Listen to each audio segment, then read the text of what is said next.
ಏನಕ್ಕೆ ಈ ಮಾತು ಹೇಳ್ತಾ ಇದ್ದೀನಿ ಅಂದ್ರೆ, ದಯವಿಟ್ಟು ಎಲ್ಲಾ ಸೆಲೆಬ್ರಿಟಿಗಳು ಇದು ಕರ್ನಾಟಕದಾದ್ಯಂತ ಎಲ್ರಿಗೂ ಇದೊಂದು ಮೆಸೇಜ್ ಹೋಗ್ಲಿ.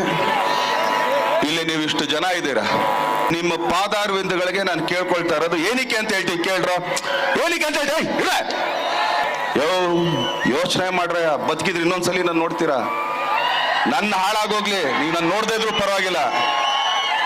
ಮನೇಲಿ ವಯಸ್ಸಾದ ತಂದೆ ತಾಯಿಂದಿರು ಇರ್ತಾರೆ, ಅವಾಗ್ತಾನೆ ಮದುವೆ ಮಾಡ್ಕೊಂಡು ಹೊಸ ಗಂಡ ಹೆಂಡ್ತಿ ನೀವು ಆಗಿರ್ತೀರ, ಇಲ್ಲ ಆಗ್ತಾನೆ ಹುಟ್ಟಿರೋ ಒಂದು ಮಗು ಇರುತ್ತೆ.